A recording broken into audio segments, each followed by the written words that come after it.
The vast network of U.S. Army bases that spread across the globe during World War II were not merely the sites of strategic military operations. They were the lifeblood of a wartime machine, sustaining an enormous war effort that spanned continents and oceans. But when the fighting stopped, when the war ended with the signing of surrender papers in the summer of 1945, these bases, once essential to the machinery of global conflict, suddenly became relics of a world at peace. What happened to them after the war? What became of these monumental structures, some of which had been built to house tens of thousands of soldiers, to store massive amounts of equipment, or to command entire regions? The end of World War II marked an abrupt shift from wartime urgency to the quiet, unsettling realities of peacetime. The U.S. Army faced an immense challenge: what to do with hundreds of bases scattered across the globe. With the war over and the pressing need for military preparedness reduced, these sites, once critical to the war effort, suddenly felt like burdens. The scale of the infrastructure alone was staggering: more than 400 military installations in the Pacific and over 1,000 bases across Europe. Their purpose had been singular: to support the enormous U.S. military machine, but now they were surplus, largely obsolete. The immediate economic pressures were undeniable. The U.S. military budget was already strained by the demands of wartime expenditure. With the end of the conflict, military spending was expected to be scaled back. This was not simply a matter of reducing military presence abroad, but of dismantling an enormous physical infrastructure that had consumed vast amounts of resources. The labor, materials, and funds poured into building these bases during the war now had to be accounted for in an economy shifting toward reconstruction and peacetime productivity. Yet, even before the final shots of the war were fired, the Army had already begun to assess its post-war needs. The logistical and economic costs of maintaining such a sprawling military presence could no longer be justified. Some of the bases were hastily abandoned, while others faced the difficult process of repurposing. Across the Pacific, a number of military bases in the Philippines, Guam, and Hawaii would eventually be turned into civilian airfields and naval stations, but the transformation was neither immediate nor easy. One of the most immediate consequences was the cancellation of many projects. Thousands of soldiers who had once worked on these bases, maintaining aircraft, equipment, and supplies, were now reassigned, retrained, or sent home. The iconic factories that had been built to produce military hardware were retooled or shut down. In some cases, the massive stockpiles of tanks, trucks, and weapons stored in these bases were sold off or simply left to rust. In Europe, the sites that had once housed vast numbers of American troops were increasingly seen as liabilities. While some bases would be retained under NATO agreements, many others were decommissioned. And with that decommissioning came the unceremonious demolition of immense fortifications, bunkers, and airstrips. The concrete and steel structures were often too expensive to repurpose for civilian use. Yet, not all bases were abandoned so easily. For instance, in Germany, the transition was complex. The U.S. Army initially intended to maintain a presence in Western Europe, but the size and scope of the forces stationed there were scaled back dramatically. The Army began negotiating with the German government to return certain sites, but the destruction of other bases was more drastic. Entire airfields were bulldozed, and massive infrastructure projects were dismantled. The strategic importance of these sites, once built to withstand sustained conflict, was now seen as an economic drain. For the towns surrounding these bases, the end of the U.S. military presence brought both relief and hardship. Employment tied to the bases vanished, and communities faced the challenge of finding new economic stability in a post-war world. In the Pacific, the situation was somewhat different. Many of the U.S. Army bases there had been built on islands or remote locations that made them difficult to convert to civilian use. The logistical cost of maintaining these sites was immense. On the larger islands, military installations were often repurposed for use by other branches of the military, but on the smaller islands, the bases were abandoned entirely. Airstrips were left to the elements, and once bustling barracks were reduced to empty shells. In some places, the American presence evaporated so completely that local residents, who had lived under the shadow of military occupation for years, were left to cope with the abandonment. A striking aspect of the post-war disposition of U.S. Army bases was the sheer volume of abandoned material. Thousands of tons of equipment were left behind. On some bases, unused aircraft, tanks, and trucks remained scattered across runways and fields, remnants of an era when war was imminent. The vast depots of supplies, from food to weapons, were either burned or sold off in auctions, though much of it simply decayed over time. The military, under immense pressure to cut costs, could not afford to transport these materials back to the United States. Moreover, many of the bases had been constructed with the wartime need for rapid expansion in mind, meaning that many were poorly suited to long-term, peacetime use. What was once a symbol of American military might now become a costly reminder of wartime excess. In some places, the transformation was more deliberate. The United States recognized that some bases, particularly in Europe and the Pacific, could serve strategic purposes during the Cold War. As a result, some installations were preserved, though often reduced to a fraction of their original size. The United States continued to maintain a military presence in Germany, Italy, and Japan, though the vast majority of wartime bases were no longer needed or considered viable.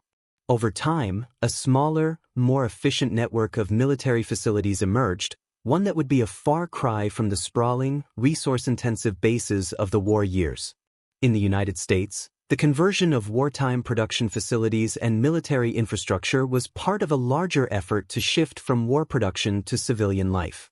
Many factories that had churned out war materials were retooled to produce peacetime goods. For the soldiers who had spent years at these bases, their return to civilian life was often marked by uncertainty. The promise of a new, peaceful world stood in stark contrast to the massive undertaking of transitioning away from wartime economies. What had once been a war economy built on endless production now had to find a way to convert into something sustainable. While the dismantling of the U.S. Army's wartime bases may have been seen as a necessary adjustment, the sheer scale of the operation left an indelible mark on history. The quiet decay of these massive sites, once thriving with the activity of soldiers, engineers, and support personnel, was a silent testimony to the enormous scale of the war effort. Their eventual abandonment or repurposing marked the end of a chapter in the history of global conflict, but the story of what happened to these bases and the legacy they left behind would continue to unfold. The massive U.S.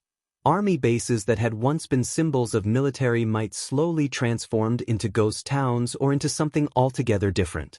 By the late 1940s and early 1950s, the United States had shifted its focus from wartime mobilization to peacetime reconstruction.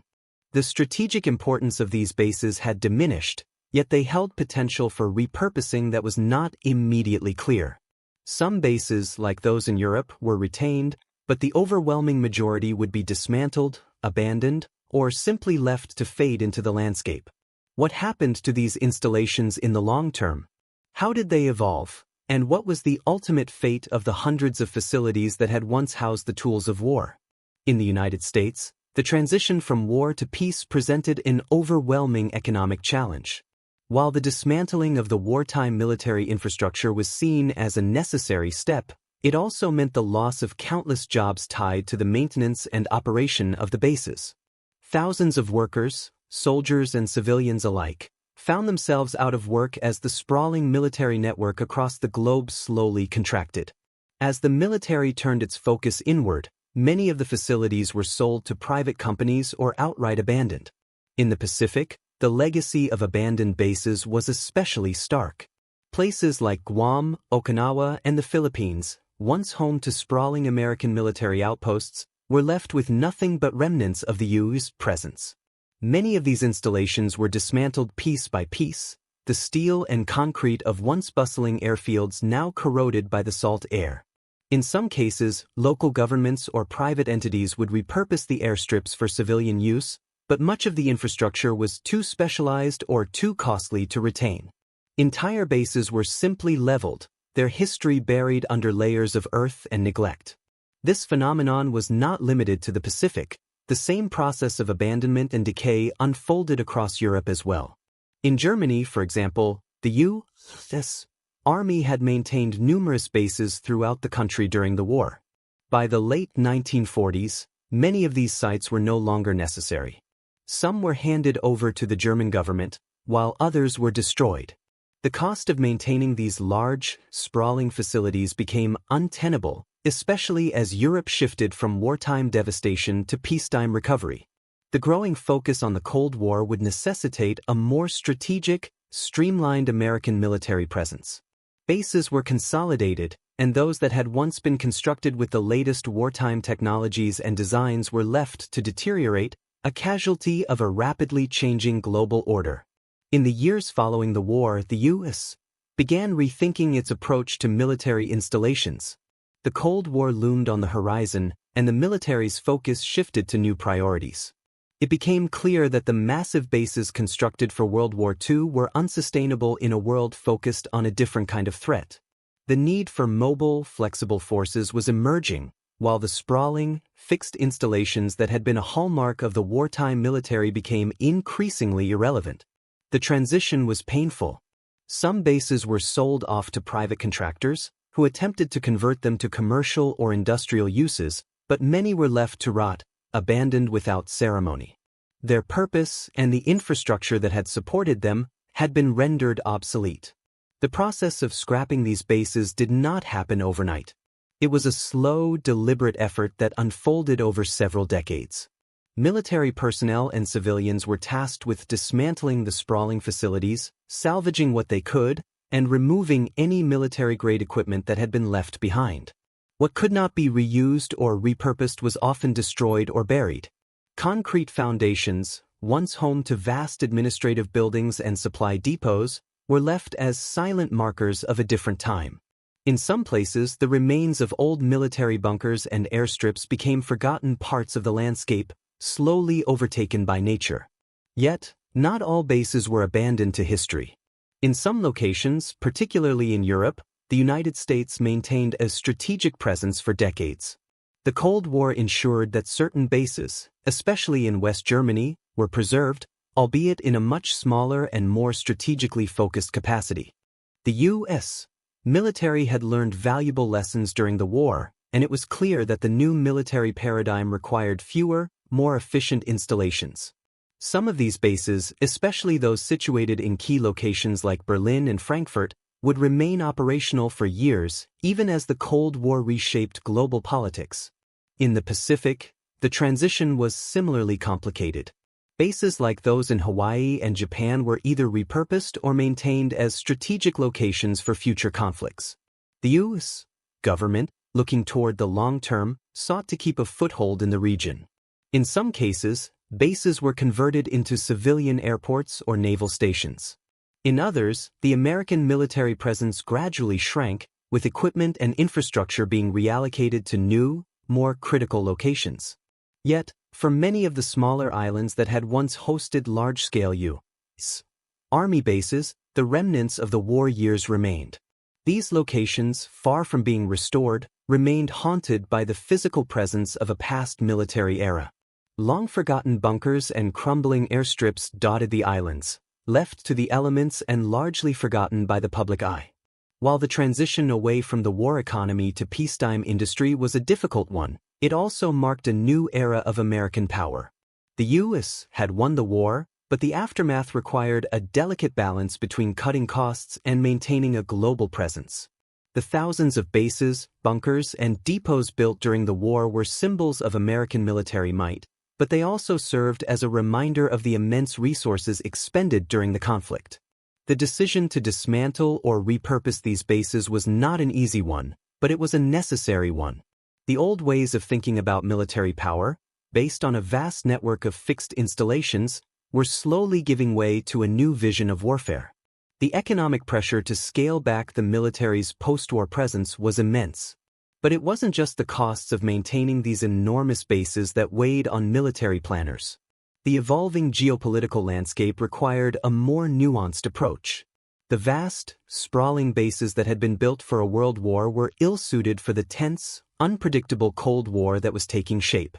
The United States needed a military that was agile, mobile, and capable of responding to new threats in ways that the old wartime bases could not. Some bases, particularly those in key European locations, remained active well into the Cold War. They evolved into part of a new, smaller military footprint that emphasized readiness and strategic positioning. The U.S. military's European presence, while smaller, was built around fewer, more efficient bases, and it was here that the legacy of wartime infrastructure began to merge with the military strategies of the coming decades.